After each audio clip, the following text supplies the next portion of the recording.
I can see you. Perfect. All right. Well, official hello to everyone, those present in person and online.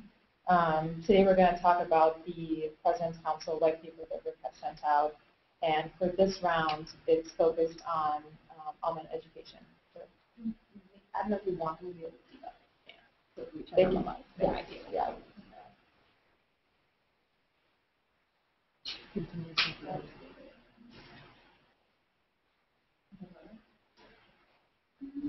No, I don't think they're able to see that at all.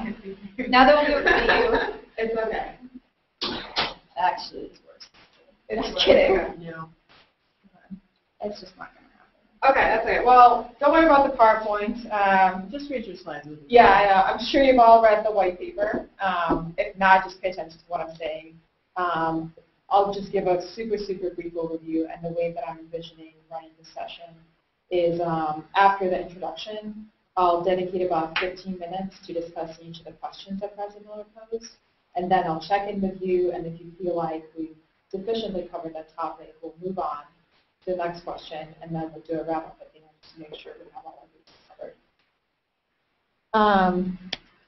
So with that said, this meeting's white paper focused on online education, specifically massively open online courses. And the way that Rick laid out the white paper is he tried to view online education and online courses through different lenses. And so one of those lenses is looking at the difference in the spectrum of training versus education. So on the one end, training is something that's really focused on skills, and progressing a little bit further, education is something that focuses on conceptual design and teamwork and sort of higher thinking, higher functions. So the question here is, where does online education fit on that spectrum? The feeling right now is that it's a little bit better suited towards training, but it's something that we should think about in terms of how online education fits into that particular spectrum.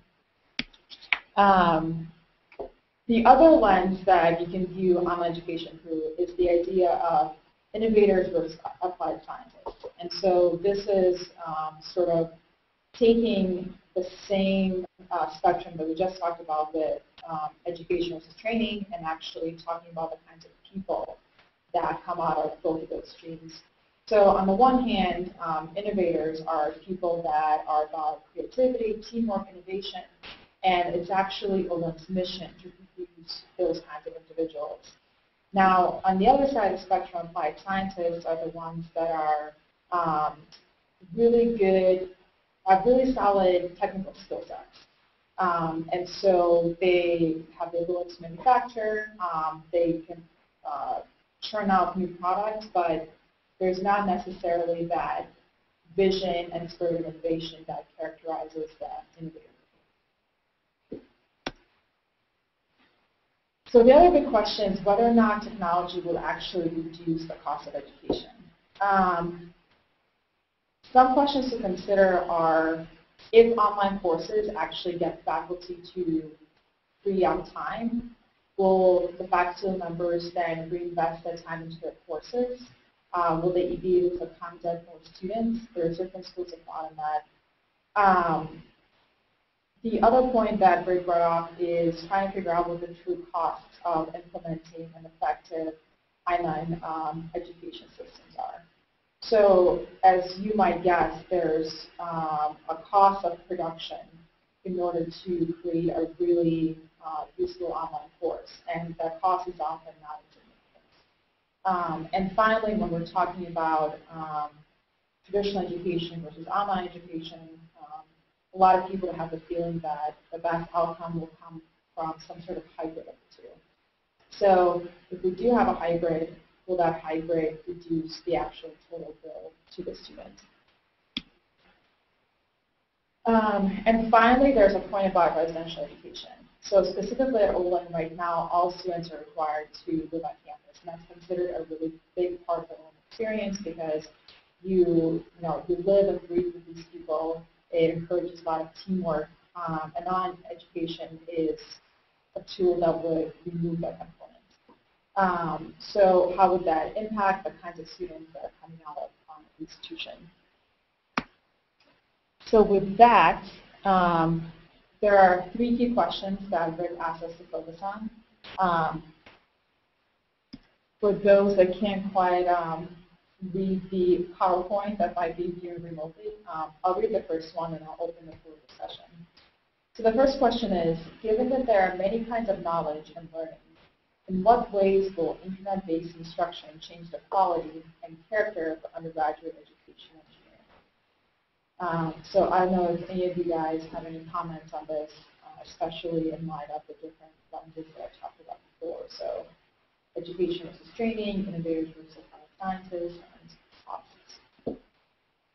Or any other comments are also welcome. Well, I think you talk about production costs, and it brings more point to manufacturing. That different processes that are better for small volume and high volume. I think what we're talking about is that internet education is very scalable.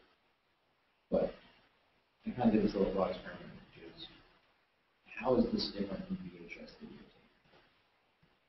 Because we talk about production values.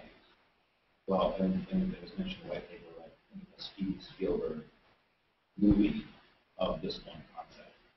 So with the technology that existed in the late 70s or 80s, what could have been produced? We could have done a video on every single subject, and we never would have had to have had it. So that didn't happen. And the question is, what about the internet is different, and why would this be somewhat of a way that would better lend itself toward learning? So my personal idea with this was, it has to do with interaction. It has to do with you being able to have some feedback, maybe being able to set the paces that you're going in. But I see it as, it just was interesting to put another technology in here and say, how has this technology changed it? And how did it change it? How did it change it? Okay. I mean, can you think of other examples maybe of technologies or platforms that are available now that could play into having this really immense education experience? So I know one of the things that Rick pointed out in the white paper is this Steven Spielberg used, great introduction to the cell. Are there other cool examples that you might think of? I mean, this could be as simple as, I thought it was cool, the first paragraph just talking about writing and how writing changed. And then you could have said, well, what about mail? If you can mail your assignments to a professor somewhere, anywhere in the country, how does that change who's learning? You could think about printing and having easily available textbooks, color printing. You start to see photography, videography, all of these are just like technologies that they've all kind of have certain places in the education process. But I think there's always, or there has been sort of a tradition of there are always possibilities of even the telephone, having a call in the classroom. These are all things that were technically possible, but for one reason or another, the barrier to doing it that way, something came up that said, well, this just isn't as good as being in the classroom. And so, Sure. What were those barriers that came about those technologies? From all of your guys' experience, what are the things from your undergraduate days in terms of instruction that you would absolutely not change? So I know we've talked a bit about how internet and online learning can really transform undergraduate engineering education. On the flip side of the coin, do you guys feel strongly about any aspect of the undergraduate experience that you absolutely want to preserve, big or small? The hands-on, I think, is the hardest thing to capture in online learning. There's a bunch of ways to try to go about it, but I think at this point, it's the most difficult one, and the one where face-to-face education really shines for. So by hands-on, do you mean the as an Like going engineering into a student. lab Okay. and building up your whatever Okay. project for. So what if you're in a class, you know, with someone with your, at least at old, like at old in math classes? Mm-hmm. Would that make a difference? In that case, would you consider? I consider it to be less of a concern for classes like that, like be more lecture-based, and where the projects are more thought theoretical than physically building, you know, whatever you built for code. Yeah. So it almost seems like on the one side, you have some classes where you deliver content via lecture. And on this side, you have classes where it's project and building, et cetera. There's a bunch of stuff in the middle, right, too? So where would you guys place, say, a problem set session where, you know, a student comes in and it's basically open time to work on a problem set? In a traditional setting, they would have the chance to, you know, raise their hand and ask the professor directly, or the person sitting next to them, whatever. Where in that spectrum does that experience fall for you? Is it more, how open is it to internet versus, you know, preserving the traditional in-person experience? I think for me, one of the things that's really important is not just getting people's thoughts and ideas, but actually interacting with them as people and learning how to read facial cues and read body language and kind of understand how you interact with people as people rather than as sources of information. And I think that's something that I worry about with the advent of online education and online everything, is that if all of a sudden the only way we communicate with people via text, but reading sentences from each other, you stop being able to really read people, and when you're then put into a social situation where you have to rely on the nonverbal communication, you really have a problem and you have a serious lack of knowledge. And I think it's something that you really have to learn with experience. It's not something, and so your education is part of that, or that's part of your education. So the idea here that students are just not in the old end. Well, I think the idea is, you know, Olin is all about innovation in engineering education. And as part of that, Olin sees that online education is this big thing that's coming up in the future. Granted, it's been tried before and not very successfully, but it seems like there's more of a movement, there's more technology behind it now to make it really successful.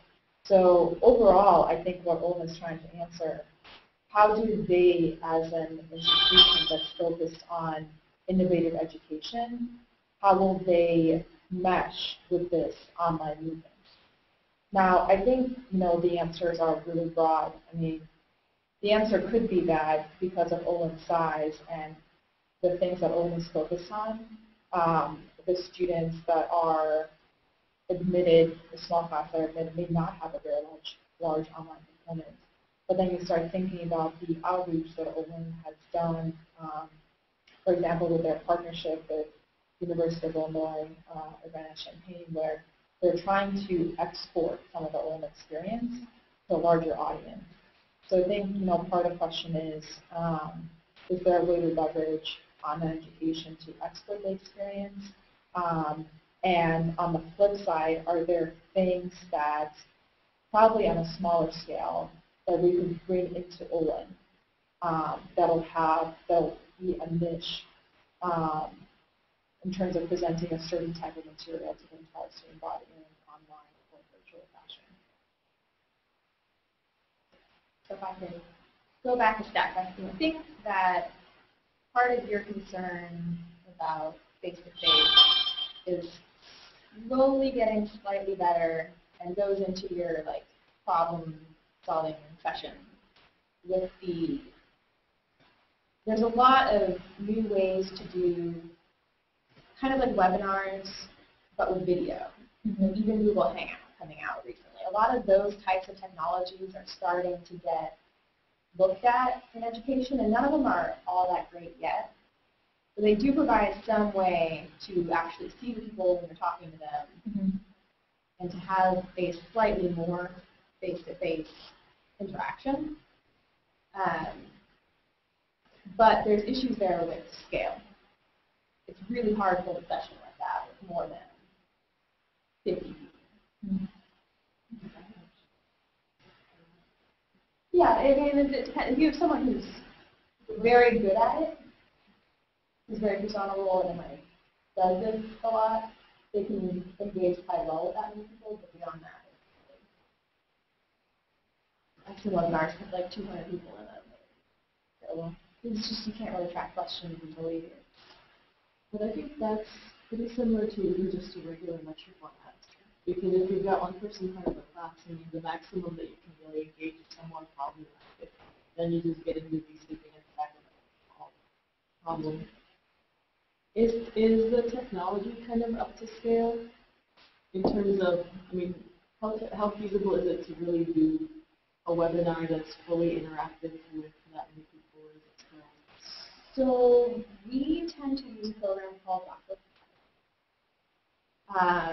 It can do video feeds where it shows the person who's talking, kind of like Google Plus does. But it also has whiteboard capability where everyone can be editing on whiteboard at the same time.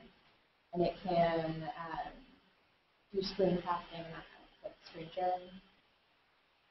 And that you could do around 50, 30 would be better. But it's not, the video part usually doesn't really work well if you have more than 8 to 10 people for like bandwidth issues. That's what I'm thinking. And it's also an issue when you start talking about, if you're assuming that all of these students are going to live places like Boston, like San Francisco, that have good internet, that's one thing. But if you have people that are still on dial-up connections, which there are a lot in the middle of the country, and if you're getting international, then it becomes much more advanced. Because you start having people lag behind. Jesse, do you have any sense of what the biggest, I guess, obstacles are for people that are taking online courses internationally? Where, aside from the technological issues, I guess I'm thinking about culture. Well, I also think about cultural and communication stuff. That's a big deal. I don't know if it's going to be outside of scope, but we run into some problems where just culturally, as far as academic publishing is concerned, there are different norms as far as citing works is concerned. In some cultures, you don't really cite. It's considered a compliment that you're using their work, and everyone's going to know who this work came from anyway. Okay. So when they come and then they take a course in the U.S., well, then you have an instructor who's now, well, this person plagiarizing, and that just is an entirely different cultural meaning of that word. And so there's a lot of different cultural things that can come into play. I'm going to do a quick time check because we're at about 50 minutes of discussion. Do you guys have any final thoughts on the quality issue? I did have one thought, which is, I think it's less of a concern for higher education, but there was the phrase, or there was the part in the white paper that kind of talked about Steven Spielberg aspect of making movies about all the cool things that you study. And one of the things that worries me is, are we using online education just as a way to entertain students, to keep them from running away? Or is it really meaningful content that's being delivered via the bells and whistles? Because if, I mean, all you're doing is showing people cool animations of what the cell is, but they're just watching it for entertainment and not for education. You're not actually helping them any, and you're using up valuable class time with just kind of cool fireworks stuff that's not actually delivering content. And I think it's more of a concern for the younger kids because that's kind of more of what people people are trying. But even I can see for a lot of intro courses, if you're trying to kind of impress them with your ability to do 3D animation, are they going to be that inspired to keep studying it? Or when the movies stop, are they going to go and study something more fun? It's got cute fuzzy animals in it or something. There's an aspect there which is just being required to do something that you don't enjoy, and how much of that is a part of the residential undergraduate experience. Yeah. People are, when you're on a team, people are dependent on you. Yeah. And being in person with that person makes things more difficult. And sort of, everybody talks about kind of the limits of technology. You might have a lecture that may have been thought that was boring before, and the limit of technology, so that makes entertaining. But it's that sort of character building. There's a lot of character building in engineering for sure. Yeah. So I'm going to ask one last thing on this topic before moving on. But I almost feel like I might have steered the conversation in a somewhat negative way by asking which part of the engineering education would you keep when you went through it. But the way that this question is phrased is it's in a much more positive light. And again, I guess I'll go back to the example that I was giving the white paper with, the big production, which may or may not actually be positive. I'm not trying to comment it, but can you guys think of more examples or applications where technology would actually make a huge difference in the classroom, or would be a really welcome addition? Currently, we're using online education as a supplement. Can you talk about that? So they're using websites where students can ask each other and the professors questions and get answers, which is very useful on a large campus. Maybe for the whole in. But it's useful because you're able to get immediate feedback without being physically present, and it's not taking the place of these lectures or getting that face time with the professor. And I think a lot of students also will look at Stanford lectures and use those as supplements to get just different perspectives on it. And that, I think, requires a certain level of dedication. And you're not saying if the student is not interested in the subject, that's not going to be an effective way. Just out of curiosity, the discussion groups that you mentioned, how large are they? Well, it'll be the whole class. So like hundreds or dozens? Well, so my class is big. Okay. Okay. So yeah, it's not very large, and I think the larger you get, the less likely someone is, because there is that pressure of the professor seeing all these people with. But I don't know. That being said, I think it's good as a resource. I don't think it's good to rely on. Okay. But as a supplement, you find it really The useful. supplement is really useful. This is not particularly related, but one of the interesting things that could, for instance, enhance undergraduate education in engineering at Olin is I'm working with a group right now who works in online labs. So, for instance, they're set up at this point to provide laboratory services for other schools and institutions who can't afford the lab equipment themselves. Okay. So if there was some sort of, say, mass spectrometry you want to be doing, you could go out and you could collect samples yourself, package them up, send them off to them, and you would actually set up a time. So you would be there running the computer that works the machine yourself online, but you don't have to physically have the machine at your institution. Oh, interesting. Okay. So you're still learning about how the machine works. You're still getting to do that. They have one or two technicians who are standing there, if anything jams or anything. But you're doing the analysis and everything yourself. So I think that having this internet-based component can provide a lot of collaboration possibilities that don't always work out as well when you're relying on face-to-face. I think one of the really overlooked things is that there are some professors who are just fantastic lecturers.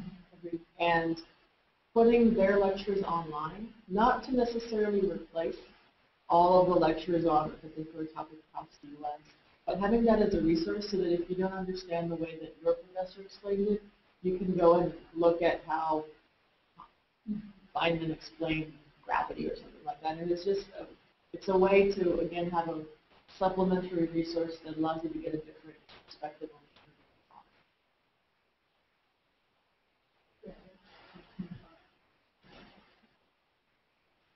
all right, I think we're going to be ready to move on to the next question. And so this one says, will internet-based instruction ultimately reduce the cost of undergraduate education in engineering? If so, how? So the white paper talked a little bit about how online education can reach hundreds and thousands of people. How do you think that will impact education in universities, colleges, community colleges, et cetera, looking 10, 15, 20 years down the line?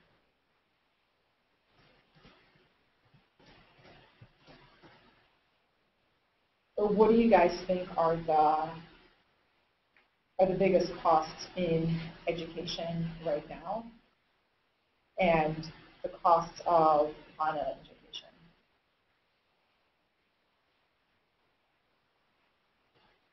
I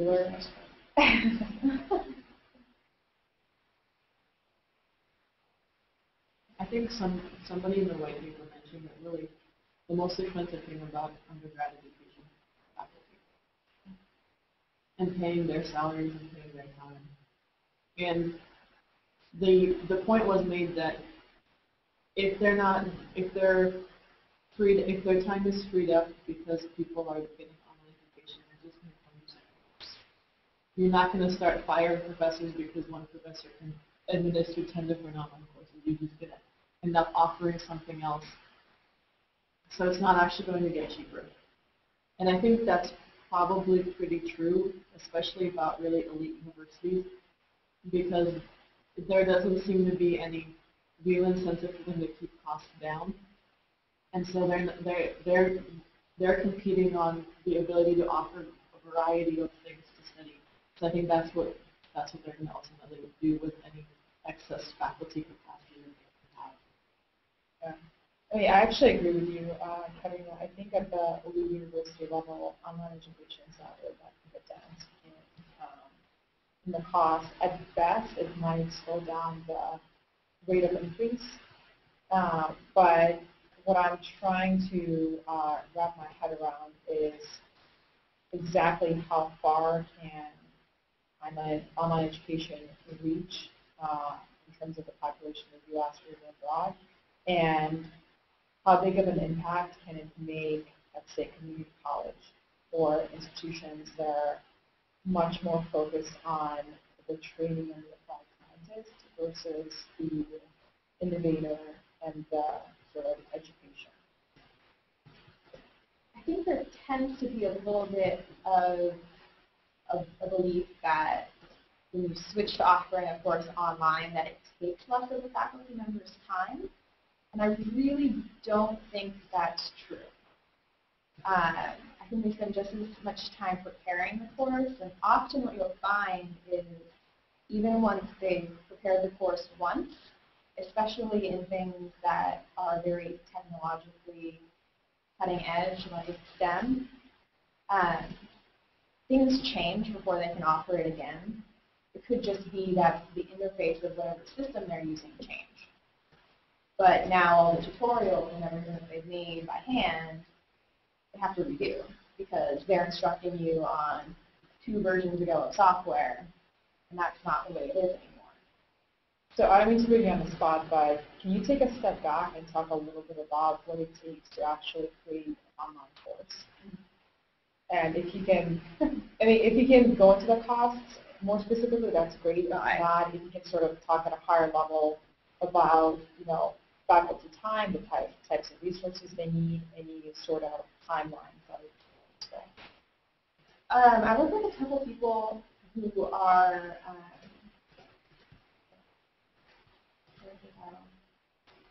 they're like curriculum design specialists for online education, and they will usually tell people that I think they need at least 6 months lead time to make their face-to-face course an online course. So, they're doing multiple courses at the same time, usually. But there's just the structure that works for face-to-face doesn't work for online. You have to change often the order in which you're presenting materials, how you're presenting materials. It just straight into kind of like user interface design, which we all got little glimpses of at home. So I would say you're usually looking at, even for our workshops that are 10 weeks, or 10 days, sorry, we usually take at least 8 weeks to put them together. So for a full semester's course, you're looking at probably at least a semester before to get it up online. How much of a difference in prep do you see between courses that are offered for a couple hundred versus a couple thousand versus a couple students? Yes. From what I can tell, when you start offering for larger groups of students, most places are starting to take kind of a train the trainers, like one person develops the course and then they teach a group of facilitators, if you will, because you're going to need, if you have 1,000 people in a course, you're going to need probably at least 50 or so faculty or TA type people helping run that course. So that's kind of an issue. You tend to see, I think, in the larger institutions a little bit more where the institution is actually controlling the content and the faculty member isn't getting as much say in how the content is laid out and how they want to offer the course. They're pretty much told how they're going to offer the course. And that's it's a controversial topic in online education.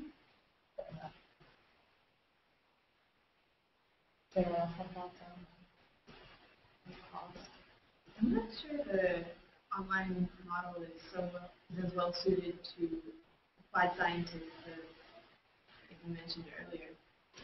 I mean, if it's at a broad level, the goal is to reach a lot of people. In that case, you're less likely to, I mean, you have to have applied scientists. You have to have engineers who are building things, or designing things. And I think for those people, what's going to make them effective is experience. And that's really hard to get with online learning. Sure, they have to learn math or whatever behind whatever they're studying, but it's going to be very difficult, I think, for them to be effective engineers with all of the information. Well, let me push back on that a little bit. And as someone that is heading towards CS, do you think that there is a difference between an applied scientist that's, a mechanical engineer versus an applied scientist that's more focused on CS? And then, so can you talk a little bit about whether, online education would actually be more effective for a CS person than an ME, or if it's still sort of more suited as a supplement more than anything else? Well, my instinct is definitely to use it as a supplement, but in computer science, of course, it's easier because you don't have to go into a shop. Yeah. You don't have to actually build, or you can build things at home. So it's a lot easier to get that. That being said, I mean, maybe that is sufficient for if you're not trying to be, if you're in like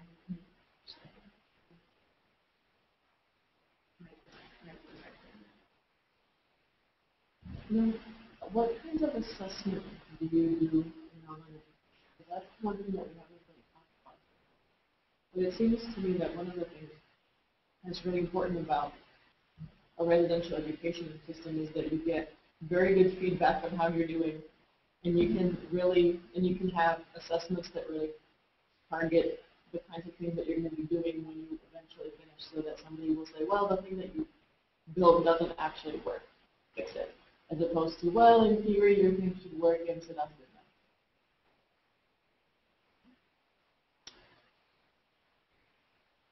It's a very broad Yeah, question. I know it's a broad question.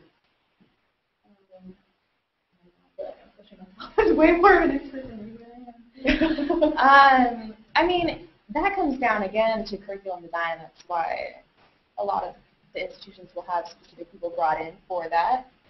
They look at the course objectives and make sure that every objective is accessible and that it's going to be assessed in a logical manner where you actually are assessing that objective. And I mean, I could send out if you're really interested. There's online, the same way Olin tried to did get accredited. There's accreditation standards regionally for online education classes. Not all of the regions have them yet. It's becoming more of a thing. But there's entire sections on assessment and how to effectively assess. It's also interesting, and this kind of ties these two together. I think part of the reason why online education is growing in the applied scientist type field is because actually a lot of things are starting to be controlled by computers. So for instance, even in your mechanical engineering course, the actual application would be the same program that you're using. So you can run a lot of test scenarios, and as long as you control it correctly on a computer, you can test what the outcome would be, and it's the same. A lot of oil fields and stuff, for instance, are run primarily. It would still be good if you knew how to go out there and fix it if something happened, right? But a lot of the day-to-day jobs are computer. I think there's also, in terms of evaluating students, there is formal evaluation assignments, but there's also feedback you get during class. I think in a classroom, students are much more likely to interrupt the professor and say, so are you saying this is how it works? And then the professor is able to correct these misconceptions as they occur. And I've taken part in an online class. I had a professor who was at a conference, so he Skyped me. And it was a class of six, 7 people, and nobody was asking questions.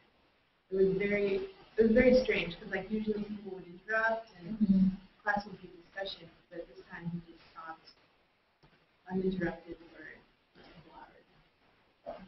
So I'm not sure if that's likely to happen everywhere. I just saw that happen once, but if that is the case, that's really bad. I see it happen and I see it not happen, and I think it really just comes down to the professor.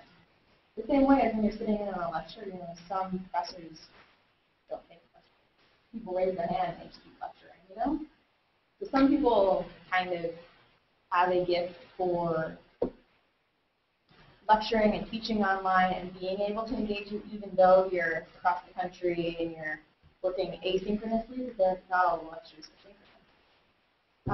And some people really don't, and that they're in online. You're sitting there in your eyes. Yeah. Well, it's interesting. I guess the thing that I'm wondering about in the back of my head is what we keep coming back to with current education versus online education is the traditional model and the interaction you get in the classroom or living in a dorm, et cetera, is really important. What I'm wondering is, in the next, again, 10, 15, 20 years, are we actually going to see technology progress to the point where you get to have a more meaningful interaction online? Because if we think about, the way that we communicated even 5 years ago, it's really different now. So is there something coming on the horizon that'll make online education a little bit more competitive with this tremendous classroom experience, which I think relatively is so important to education? Two comments to that. One, is the classroom experience actually the best experience for learning and achievement? Two, because arguably there are different types of learners, and so some people in the classroom is great. And then two, I just want to put out there that any communication technology is better than it not being there, but is not as good as being in the room with somebody. And even in a room, face-to-face with a person, you're 100% engaged. That's like the highest you get in communication.